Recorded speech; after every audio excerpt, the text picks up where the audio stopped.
Hello guys! Good morning! Kagigising lang po natin. Tingnan nyo naman yung face. Ang daming dat-dat. Ayan, kita nyo ba yung likod ko?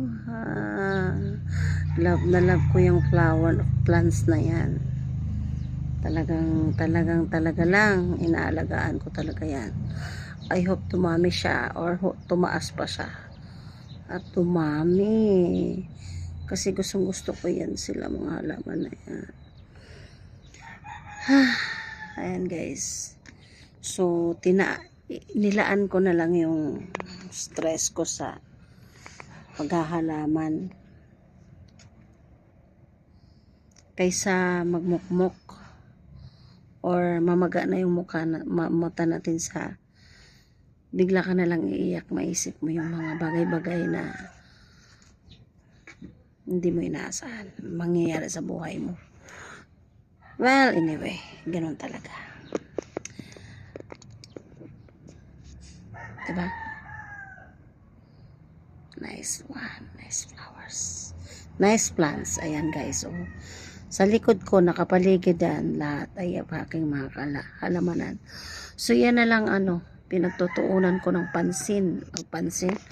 Diyan ko na lang inaano yung sarili ko. Diyan ko na lang binibisi yung sarili ko sa mga kahalamanan ko. Ayan. Kasi alam nyo na guys, pag may mga tulad sa atin, mga magulang na, mayroon tayong obligasyon sa buhay. Tapos, mahirapan tayong i-sustain. So, kailangan natin gumawa ng ibang routine para may iba man, may iba. Basta, mas, how many months na ako nakakulong sa bahay. May nagyayaya sa akin, pero ayokong lumabas. Hindi ko trip lumabas. Hindi naman sa hindi ko trip lumabas, kundi maraming dahilan kung bakit. Unang-una, financially, so hindi natin afford na maglabas-labas tayo dyan kasi napakahirap ang buhay. Ay, napakahirap guys ng nagkakaedad na tayo, tapos doon pa tayo mag-isip na gusto natin magtrabaho kasi kailangan, lalo na kung mayroon pa tayong taguyod na pamilya, may anak pa tayong obligasyon na gampanan. So, napakahirap. Ang hirap umpisahan. Ang gusto kong ibahagi yung nangyayari sa buhay ko, kung ano yung nararamdaman ko, kung may mga magulang bang nakaka-relate tulad sa akin sa nangyayari sa buhay. Kasi alam yung nasanayan mo na ikaw yung nagbibigay sa pamilya mo, ikaw yung nagpo-provide sa lahat ng pangangailangan. Tapos hindi ka sanay na walang-wala. Kahit paano meron ka. So sa ngayon parang ang hirap. Ang hirap paano ba i-explain? Yung sana na may swerteng darating sa'yo kung ano, kasi gusto ko talaga magtrabaho, gusto kong lumabas. Kung trabaho naman, ang hirap kasi sa ngayon kasi guys, kapag nagkakaedad na tayo, pag may edad ka na, lagpas ka na dun sa requirements ng mga hindi ka na basta-basta makapagtrabaho talaga dito. Kahit abroad. Basta more than 40 ka na,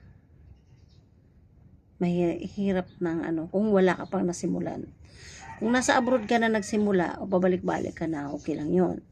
Pero yung magsisimula ka pa lang, magpa-plan ka pa lang na lumabas para magtrabaho, parang napakahirap. Mahirap na hindi So, yun, meron pa akong 11 years old na bunso, pinapaaral. So, andun yung takot ko, andun yung Kasi iniisip ko baka hindi ko maibigay yung tulad ng naibigay ko doon sa ate niya. Yun, tapos syempre if araw-araw na pangangailangan, kaya stress lagi ako, hindi ko alam kung anong gagawin. Minsan hindi ko alam, umiiyak na lang pala ako.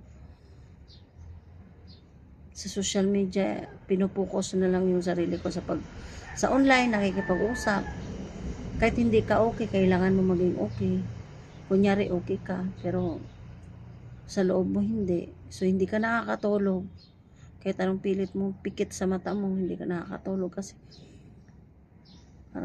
parang alon na, parang ulap na umiikot sa isip mo kung anong pwedeng mangyari, anong pwedeng mong gawin. Nag-apply ako ng single parents. Nag-apply ako. Matagal na meron akong ID nun. Pero wala naman akong wala akong balita.